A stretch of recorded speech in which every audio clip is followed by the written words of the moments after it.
Assalamualaikum warahmatullahi wabarakatuh. Masih dicerita tentang kota suci Mekah Arab Saudi. Tempat suci itu seolah-olah menyimpan misteri yang tidak pernah terpecahkan oleh akal sehat manusia seutuhnya.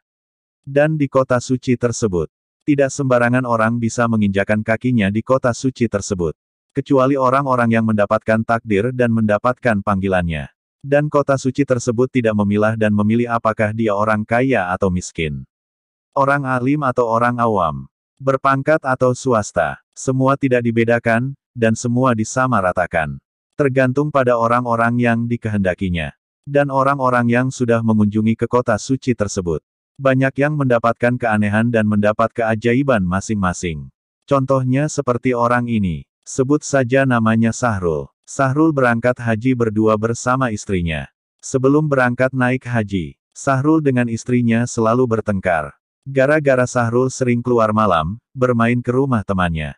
Dikarenakan Sahrul sering keluar malam, maka istrinya itu cemburu, dan Sahrul disangka beristri lagi yang kedua, di luar. Dikarenakan Sahrul tidak merasa beristri lagi, maka Sahrul menyangkalnya. Istrinya tetap saja mendesak dan sambil ngoceh ngalor ngidul tidak karuan. Maka Sahrul tidak meladeni, dia memilih mengalah, dan keluar pergi ke rumah temannya tersebut. Singkat cerita, setelah Sahrul pulang dari rumah temannya tersebut, istrinya bertanya lagi dan mendesak dengan ocehan-ocehan yang tidak pantas. Tapi Sahrul tetap saja menyangkalnya, karena Sahrul memang betul-betul tidak melakukan apa yang dituduhkan oleh istrinya tersebut. Tidak lama kemudian, dikarenakan Sahrul tidak juga mau mengaku tuduhan yang dilontarkan istrinya tersebut, maka istrinya pun marah-marah, sambil mengkemasi barang-barangnya, dan dia meminta dikembalikan saja ke rumah orang tuanya. Sahrul tidak mengkubrisnya, walaupun istrinya minta dipulangkan ke rumah orang tuanya. Karena Sahrul betul-betul tidak beristri lagi seperti yang dituduhkan istrinya kepadanya. Akhirnya istrinya tidak jadi pulang ke rumah orang tuanya. Karena Sahrul tidak menanggapi permintaan istrinya tersebut. Sementara itu, mereka berdua keberangkatan naik hajinya kurang beberapa hari lagi. Sedangkan perseteruan mereka berdua sedang berlangsung. Singkat cerita, waktunya keberangkatan naik haji mereka berdua sudah sampai. Sedangkan mereka berdua sedang bertolak belakang. Dikarenakan Sahrul seorang laki-laki bertanggung jawab, maka Sahrul menghadapi istrinya itu dengan hati yang lapang dan hati yang sabar. Sementara itu, dikarenakan keberangkatannya naik hajinya mendapatkan porsi kloter terakhir, maka mereka berdua harus bermukim di kota suci Mekah terlebih dahulu. Tidak lama kemudian, mereka berdua tiba di kota suci Mekah Arab Saudi. Di akhir cerita, dikarenakan mereka berdua bukan orang bercerai, maka Sahrul dengan istrinya tetap saling berkomunikasi, walaupun mereka berdua tidak seharmonis yang seperti dulu lagi. Singkat cerita, di satu hari, Sahrul mau sholat maghrib berjamaah ke Masjidil Haram. Lalu dia mengajak istrinya barangkali mau ikut. Dengan berat hati istrinya pun ikut juga, mau sholat maghrib berjamaah ke Masjidil Haram. Tidak lama kemudian mereka berdua berangkat naik bas khusus ke Masjidil Haram. Setibanya di Masjidil Haram, azan maghrib sebentar lagi, lalu mereka berdua bersiap-siap mau memasuki ke halaman Ka'bah. Setelah mereka memasuki halaman Ka'bah, azan maghrib dikumandangkan. Itu tandanya sholat maghrib sudah tiba. Singkat cerita, sesudah sholat maghrib, mereka berdua melanjutkan tawaf sunnah. Kemudian mereka berdua melanjutkan sholat isya berjamaah. Tidak lama kemudian, mereka berdua keluar bersama-sama. Sahrul berjalan menuju pintu keluar Masjidil Haram. Istrinya mengikuti di belakang. Setelah mereka berdua hampir sampai di pintu keluar Masjidil Haram, tiba-tiba, secara bersamaan rombongan orang mau keluar datang sekaligus. Pintu keluar penuh sesak dengan rombongan orang-orang tersebut. Tiba-tiba, ada orang hampir serupa dengan Sahrul. Lalu istrinya itu secara tidak sadar, mengikuti langkah orang tersebut. Sahrul berjalan sudah sampai di luar Masjidil Haram. Sahrul sendiri, juga merasakan seperti ada yang mengikuti di belakang. Dikira istrinya sendiri yang mengikuti di belakangnya itu. Setelah melangkah sudah jauh meninggalkan pintu Masjidil Haram, Sahrul mau menanyakan sesuatu pada istrinya. Lalu dia menoleh ke belakang. Ternyata, yang mengikuti di belakangnya itu bukan istrinya. Kemudian Sahrul kembali menuju ke arah pintu keluar tadi. Ternyata, istrinya sudah tidak ada lagi di sana. Kemudian Sahrul masuk kembali ke dalam Masjidil Haram. Dicarinya istrinya itu di dalam Masjidil Haram. Juga tidak ada di sana. Kemudian Sahrul keluar lagi. Dia mencari di luar Masjidil Haram. Setiap pintu diperhatiin, barangkali istrinya itu ada keluar melalui pintu-pintu tersebut.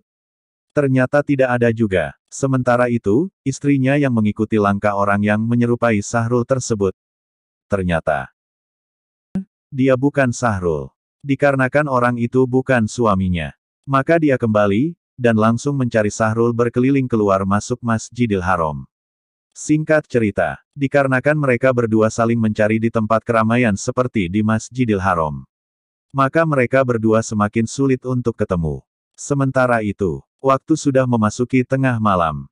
Sedangkan mereka belum juga menemukan titik temu. Mereka berdua saling menelusuri sudut-sudut Masjidil Haram. Tapi mereka berdua tidak juga saling ketemu. Kemudian Sahrul menelpon ke nomor istrinya, telepon itu diangkat teman-temannya di kamar hotel penginapan. Ternyata istrinya tidak membawa handphone. Kemudian Sahrul semakin cemas, karena istrinya tidak membawa handphone. Sementara itu, istrinya sudah tidak sanggup lagi mencarinya. Karena dia sudah kecapean. Kemudian istrinya itu ingat pada apa yang dilakukan terhadap Sahrul suaminya itu. Lalu dia duduk bersimpuh di dalam Masjidil Haram. Kemudian dia bermunajat meminta ampun kepada Allah Subhanahu wa Ta'ala atas dosa-dosanya, terutama dosa pada suaminya itu yang dituduh mempunyai simpanan istri lagi di luar selain dirinya.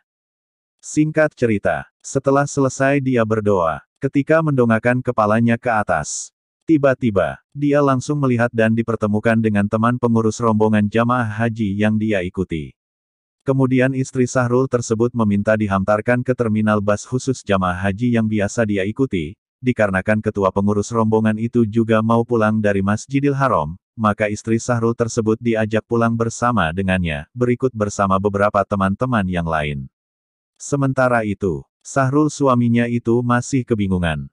Karena istrinya tersebut tidak membawa handphone. Sedangkan istrinya dicari keluar masuk sekeliling Masjidil Haram tidak juga diketemukan. Maka Sahrul berinisiatif untuk menunggu di terminal bus. Kemudian dia keluar menuju terminal bus. Waktu sudah menunjukkan jam 2 dini hari, waktu Arab Saudi. Sesudah lama menunggu di terminal bus, lalu handphonenya berdering. Setelah dilihat, ternyata nomor istrinya yang telpon. Setelah diangkat, ternyata teman istrinya ngasih kabar bahwa istrinya sudah pulang, ada di kamar hotel penginapan bersama teman-teman semua. Tidak lama kemudian, Sahrul pulang ke hotel tempat dia menginap. Setibanya di hotel tempat dia menginap, maka Sahrul disambut dengan pelukan istrinya yang sangat erat. Dia menangis sejadi-jadinya. Air matanya membanjiri pakaian suaminya. Dia menangis sampai terseduh-seduh. Dia merasa bahwa selama ini sangat berdosa atas diri suaminya itu. Karena dia menuduh suaminya punya istri lagi di luar. Ternyata dia suami yang paling setia atas dirinya. Sejak saat itu, istrinya tidak berani lagi untuk menuduh yang bukan-bukan. Sejak saat itu juga istri Sahrul itu sangat patuh atas diri suaminya itu. Begitulah cara Allah Subhanahu wa Ta'ala menyadarkan kita semua. Mudah-mudahan video ini bermanfaat bagi kita semua, amin. Kalau video ini membantu atas kesadaran kita semua, jangan lupa subscribe, like, dan share. Dan juga saya tunggu komentar Anda di bawah video ini.